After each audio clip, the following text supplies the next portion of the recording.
Welcome to The Disappearing Mind, a unique podcast helping you find clarity and support along your dementia journey. Now, join National Dementia Trainer and Coach Dawn Platt for an all-new episode. Stepchildren versus spouse, who knows best? Welcome back to the Disappearing Mind podcast. Today, we're discussing the most emotionally charged of family conflicts in dementia care. When the adult stepchild and the spouse disagree about what's best. I have heard this scenario over and over. This is draining. Nobody wants to be in this conflict, but it's very, very common. This can be a heartbreaking and frustrating battle for everyone. Stepchildren may feel protective over their parent, while the spouse feels like they know their partner's needs best. If you're stuck in the middle of this battle, today's episode is for you. This is a common conflict. Stepchildren versus spouse, who really knows best? There's a lot that goes into this. Let's go ahead and unpack this. Picture this. A man named Robert has dementia. His second wife, Karen, has been by his side for 15 years. His adult daughter, Lisa, thinks Karen isn't making the right choices. She doesn't even really like Karen. After all, she is the second wife, not the first wife, and she's my stepmom. She questions why Robert needs memory care, why he's on certain medications, and even how Karen spends his money. She thinks that Karen has her own interest in mind and not necessarily the interest of Dad. Karen, on the other hand, she feels attacked. She feels like she's doing her best, but Lisa just won't listen. Every conversation they have turns into a fight. This scenario happens all the time. What is this about? And what's happening here? And what is the root of it all? This conflict happens for a number of reasons. There's not one, there's multiple. And hopefully today, as we unpack some of these reasons, you can relate to these reasons, and it will help you if you encounter this, or maybe someone in your support group is encountering this and you hear about it and maybe you can't relate to it. You don't understand why. It's often difficult to understand during this dementia journey why personal motives and emotions would come into play. But there's some real reasons behind this conflict that we're going to talk about today and really unpack. And this can take time because this emotional drama, this baggage that we may have carried all of our lives for who knows why, can be a real obstacle when it comes to later in life. When we've grown up, we've moved away, our parents have aged, and all of a sudden we realize it's not the parent that we had our life. It's not the parent that we remember, and things have changed for us. Maybe we have moved away, started a career, started a family. We could even live clear across the country. Our reality is holidays. Our reality is once a year, twice a year, maybe every couple of years. We don't really have a true scenario of what's going on. So our relationship is really built on past memories, on history, on our place in the family, all of those dynamics. And when life goes on for that parent, and maybe they marry for a second time or a third time, whatever the case might be, we are still dealing with trust issues. We're dealing with not having a relationship with that new spouse, that new person.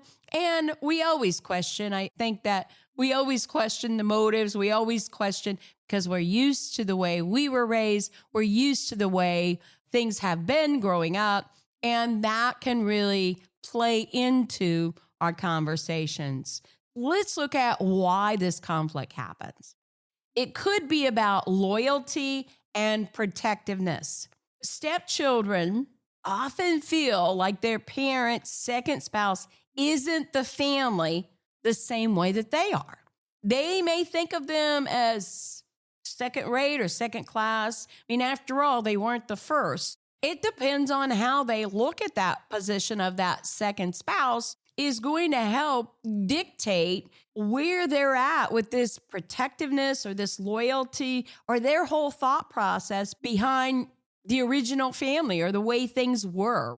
That's not the way things are. And life moves on. And when people have a second spouse, things change. That child, that original child from the original marriage, may not be involved in. And so they are going to have differences of thought and opinion. There could be some real trust issues.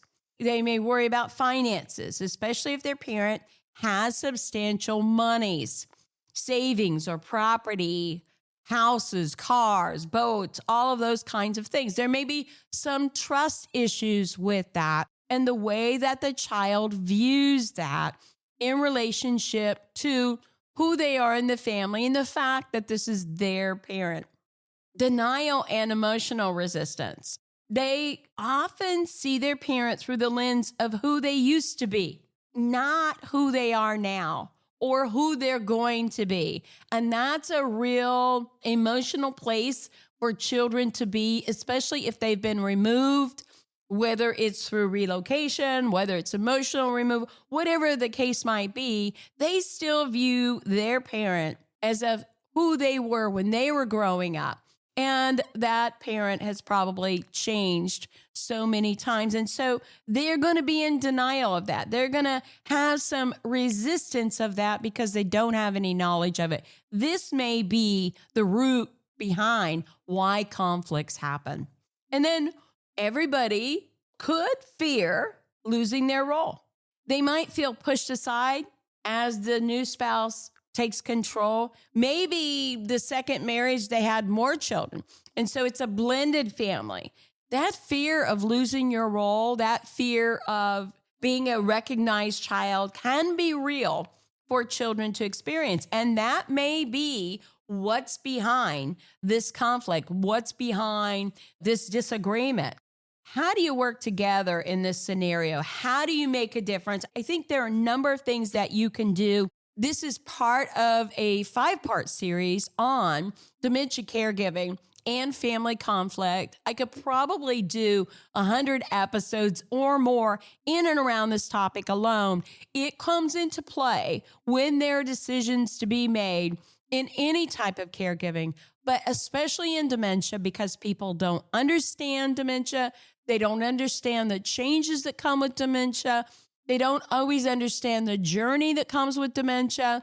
And if they have very little contact once or twice a year over holidays or phone calls, they may not be able to see the changes that someone near to that person is going to be able to see. They're not involved in the caregiving. They don't see the forgetfulness. They don't see them getting lost. They don't see the behavioral changes, the forgetfulness that happens on a day-to-day basis. They don't see the slow fade of losing many parts of a personality that the person close to them is able to see. Oftentimes they have conversations about the past memories, which can be readily easy for the person with dementia to pull up and engage in. They don't see any differences in them. They don't see that day-to-day stuff. So they are going to come at a conversation in and around the fact that they seem okay to me. They don't get to see that. And so that is the part that you really need to get to. But what are some of the things that you can do to make the difference? And I think this is worth you investing in what's happening here with the other person, not to value them more, but I think simply to keep peace. Don't do it out of guilt, but do it out of trying to reach them, recognize them, and to come together as a family to make the best decisions for the one who is most important, the person with dementia.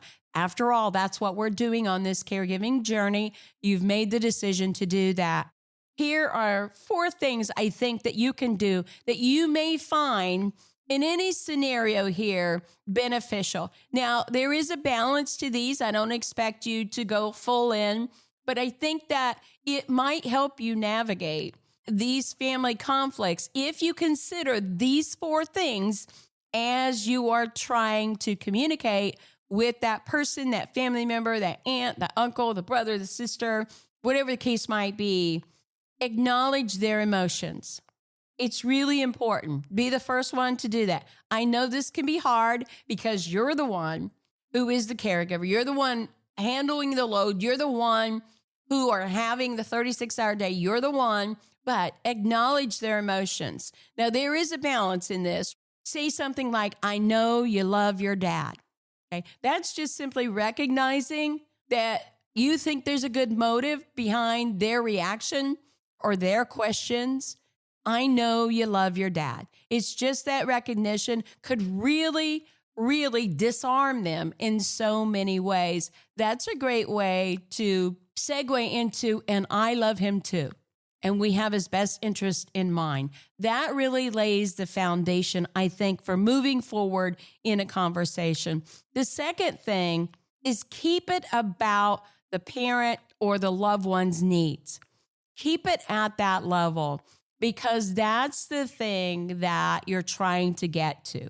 Let's focus on what's best for them, not our personal differences. It takes the conversation to a whole different place, and it can really keep the conversation moving forward. When we're not bickering about our differences, when we're not trying to compete about who we are in the family or who cares the most or who lives the closest, but let's focus on what's best for dad. That's what we need to focus on. That really changes the entire conversation. And I think if you can write these things down, you are going to see that these are very, very effective. It really takes that argument out of the conversation and keeps the conversation short, sweet, and focused on really what's most important. You may need to use a professional to mediate. I think that that's really important. And a doctor, social worker, a dementia coach, even an attorney can explain care decisions, can explain why it's important. You've all seen this happen. The doctor comes out, you're in the hospital waiting room, you're in the ER waiting room, and the doctor comes out and he tells you like it is. The family all hears the same thing. That can happen through a geriatric care manager, through a dementia coach who speaks professionally, who speaks clearly to just set the tone of your dad has dementia. He's well into the disease. He's going to require care. I'm recommending memory care. This is what I think would be best for your dad. That just changes the entire platform of the conversation and really gets you thinking about not what I said, not what you said, but what the doctor is saying. It can really make a huge difference. Use someone to mediate. Have someone come in and make that difference. And if you're not involved, if you don't have a social worker, if you don't know how to access a dementia coach, go online, ask your doctor. This needs to happen. So it's coming from a professional, not from what one of the children or the stepmom thinks about what needs to be happen. It's actually coming from a professional. And the last recommendation, the last tip I have is setting boundaries. Setting boundaries is so important in all of these scenarios. But setting boundaries in family conflicts is really important because you have to decide what you can do, what you can take. I will listen to your input, but I won't engage in arguments. You can set that boundary. You can decide, we're going to talk about this. We can disagree. We can agree to disagree, but I'm not going to engage in arguments about this. I'm not doing that. Arguments and family conflict in that way only drains energy. The person with dementia should never be involved, and it doesn't get us anywhere. There are decisions that have to be made. At the end of the day, they can be made between families. Sometimes it takes a while to come to that, but I have literally seen care delayed for a period of time because a family cannot agree. I have had coaching clients that were ready to move mom or dad right into a memory care community where they needed to live, where they could socialize, have good nutrition, be engaged in lots of programming, have access to healthcare and needs day and night, and have one child come in and say, no, this is not what we're doing, and just change the entire scenario and not bring a solution. This can be deflating for everyone. It can delay the person's care. It can delay what's best for that person. And that's a podcast I'll get into a little bit later, because there are huge, huge benefits to having healthcare support, to using home health, to accessing a dementia coach, to moving into a memory care community. It's night and day. Those professionals are trained. That's what they do 24/7. So they know the scenarios. They have a network of help. You as a family caregiver, maybe at home, maybe something happens at 3 a.m. in the morning and you don't know what to do or who to call. The thing about having the professionals involved is 24/7. There are consultants, there are doctors, there are caregivers, there are nurses. They have seen this happen. Actions and reactions are not a surprise to them. They understand how to de-escalate. They understand how to navigate the healthcare system, which is not an easy task. But setting boundaries so that a good decision can come. I will listen to your input, Tom, but I won't engage in arguments with you. If you're not getting anywhere, if the blended family cannot come to an agreement, you have to get a mediator. It's got to be legal. It's got to be done. This could be drawn out. It could make care so much more complicated. It could really have a negative outcome to the person who needs care. If these things will not work, you may have to cut that person off. You may have to set boundaries. Certainly, you have to get the legal paperwork that you need to be able to make the healthcare decisions, the financial decisions that need to be made for the best care journey for you and your loved one. Blended families add complexity to dementia caregiving. That is just a fact. But when we communicate and put boundaries in place, it is possible to find common ground. If you're in this situation, I want you to know you're not alone. This is very common. It doesn't happen to everyone, but you could be in that situation and maybe you don't know how to navigate it. There are some solutions for you, including your support groups. There are others that have gone through this before you. Until next time, this is Dawn Platt. Listen to the podcast, share the podcast, reach out at thedisappearingmind.com. Send us your questions, your comments. We would love to hear from you. Until next time, make it a memorable day. Thank you for joining us for the Disappearing Mind podcast. We hope it's helped you find clarity and support along your journey. Be sure to subscribe to never miss an episode. Visit our website to suggest future topics and share the podcast with friends and family.